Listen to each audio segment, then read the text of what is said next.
Bonjour à toutes et à tous, vous regardez Chronique de campagne, 11 minutes pour décrypter la campagne présidentielle en France. Nous sommes à 11 semaines du premier tour, voici le sommaire. Malgré son grand show dimanche soir, Nicolas Sarkozy ne décolle pas dans les sondages. Alors quelle est la stratégie de l'UMP pour remotiver les militants et les sympathisants? Reportage dans un instant.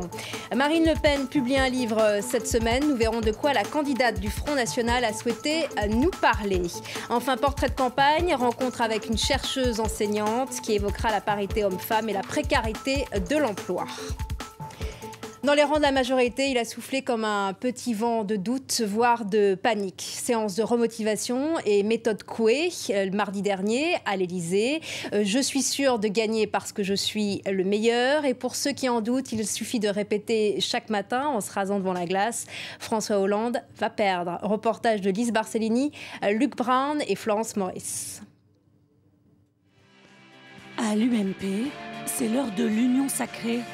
Le chef n'est toujours pas officiellement candidat, mais plus une tête ne doit dépasser. Désormais donc, même les deux frères ennemis chantent le même refrain.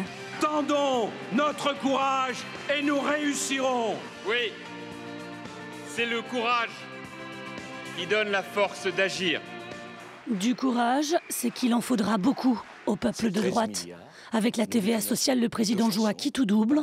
Une partie de poker dont il a rappelé les règles du jeu aux 300 parlementaires de l'UMP qu'il a reçus à l'Élysée.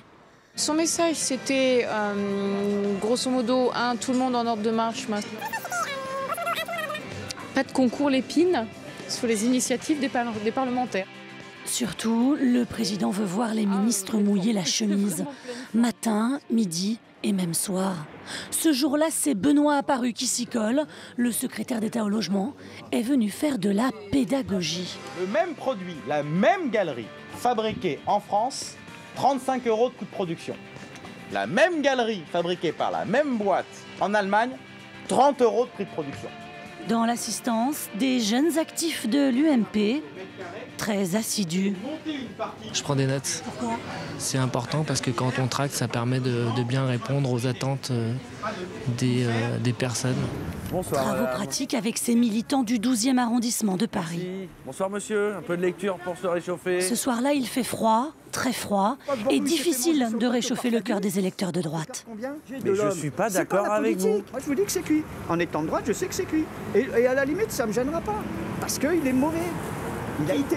Notre président, il a été mauvais. Je dis notre président parce que je m'englobe dedans, j'ai voté pour lui. Mais il a été mauvais. Oui, il y a des doutes. Je ne vais pas vous dire qu'il n'y a pas de doutes. Il y a des doutes chez certains d'entre nous. Mais ces doutes ne sont pas... Voilà, c'est des gens, les gens de la droite classique qui se demandent, qui ont peur. Heureusement, l'attente fait monter le désir. Promis, c'est Sarkozy qui l'a dit. Et le tweet de la semaine est signé Sébastien Huyghe, le secrétaire national de l'UMP, a tweeté une confidence de Nicolas Sarkozy. On me dit suicidaire, je suis le suicidaire le plus en forme de France. Toujours la méthode Coué. Et aujourd'hui, on passe à l'analyse.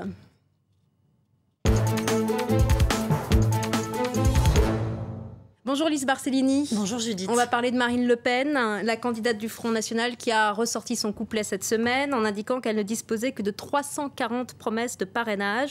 Mais ce n'est pas ce qui a retenu votre attention. Oui, aujourd'hui, je voulais vous parler du livre qu'elle publie cette semaine. Ce n'est ni une autobiographie, ni un programme. En fait, c'est un livre boussole, comme elle dit. Alors, celle qui se dit pourtant si différente des autres candidats n'a donc pas résisté en fait, à utiliser ce thème écoulé du capitaine dans la tempête. Ce livre, c'est surtout une nouvelle étape dans sa stratégie de dédiabolisation et de crédibilisation. Oui, parce que c'est surtout un livre qui parle de quoi ? Eh bien, d'économie, avec des passages même très arides parfois. L'économie, c'était justement son point faible, selon plusieurs observateurs. Eh bien, qu'à cela ne tienne, désormais, Marine Le Pen veut montrer qu'elle pourrait résoudre la crise mondiale avec un petit coup de baguette magique. Écoutez. Dans ce système, eh bien, je sors la France du problème épouvantable de la dette. Je désendette notre pays et je sauve le système de protection sociale. En fait, dans ce livre, elle dresse le noir portrait d'un ennemi, le mondialisme. Oui, le mondialisme, à ne pas confondre avec mondialisation, en fait, elle le présente comme une conjonction d'un libre-échange généralisé et d'une immigration massive. C'est en fait un Satan responsable de tous les maux et surtout des maux de qui? Des pauvres travailleurs français, nous dit-elle. C'est une vision évidemment extrêmement simpliste de la situation, une grille de lecture aussi qui sent bon la théorie du complot. Le complot, c'est un thème ô combien d'extrême droite. Extrême droite, elle continue d'en refuser l'appellation et par ce livre, elle se positionne une nouvelle fois dans le registre ni droite ni gauche. Oui, parce que ses sources d'inspiration, elle les pioche à la fois à droite et à gauche. Sont tour à tour conviés dans son livre Karl Marx, Roosevelt, Montesquieu, George Orwell, Pierre Mendès France et même le général de Gaulle. Enfin, la référence la plus surréaliste, on la trouve page 222, Judith. L'imagination au pouvoir, voilà un slogan que je reprendrai bien à mon compte, nous dit Marine Le Pen. L'imagination au pouvoir, c'est donc un slogan de mai 68. Et avant, il y en a eu d'autres qui ont voulu marier socialisme et nationalisme, et ça s'est mal terminé. Merci beaucoup, Lise Barcellini. Et justement, de parrainage et de livres, il en est question, entre autres, dans les brèves de campagne, et c'est préparé par Gary Schimmelbauer.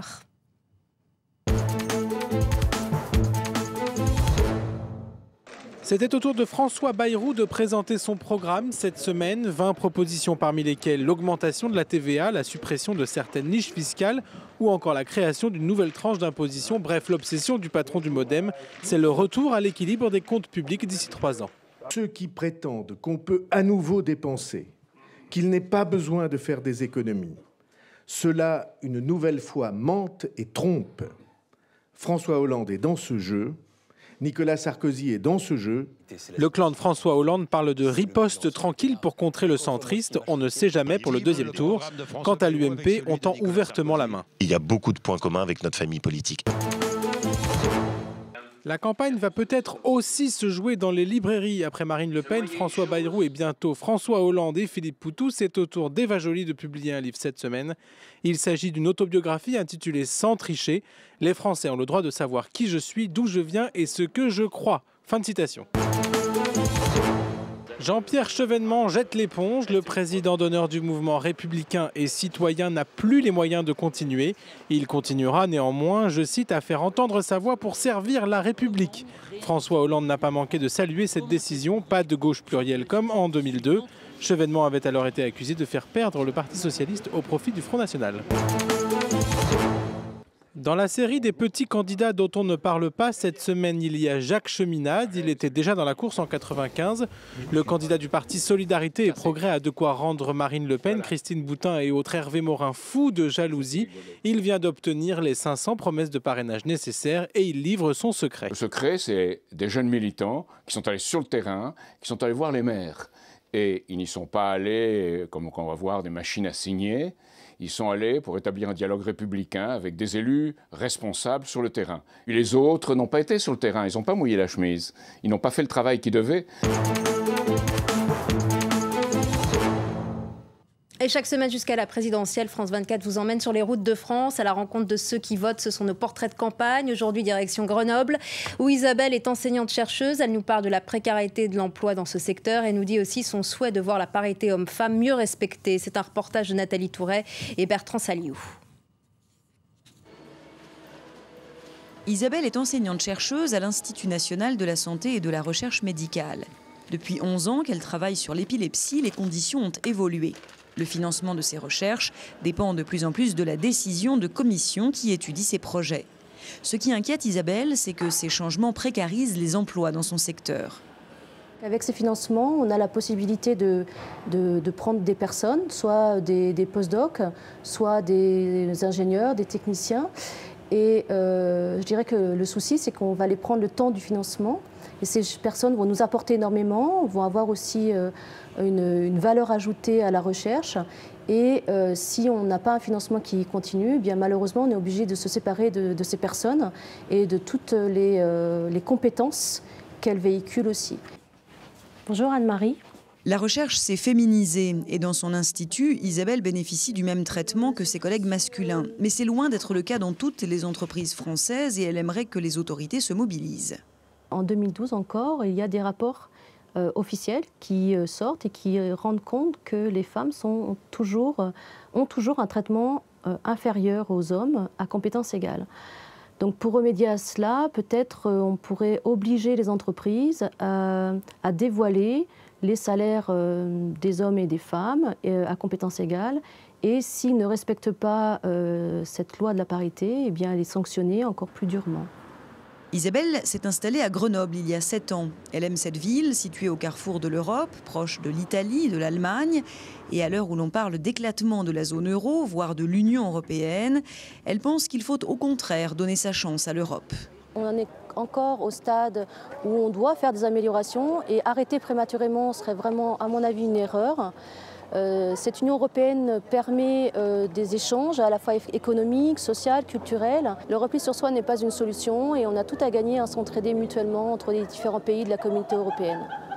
Et en 2012, Isabelle regardera indiscutablement vers l'avenir. Elle va publier les premières conclusions de ses 4 dernières années de recherche.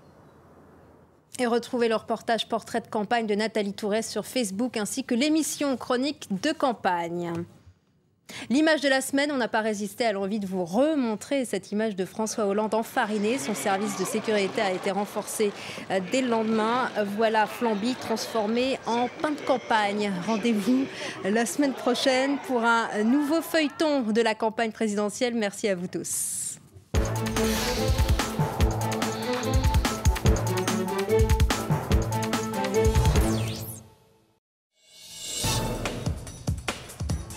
Chaque année, les Français dépensent 3 milliards d'euros pour les soins, la nourriture et la santé de leurs animaux de compagnie.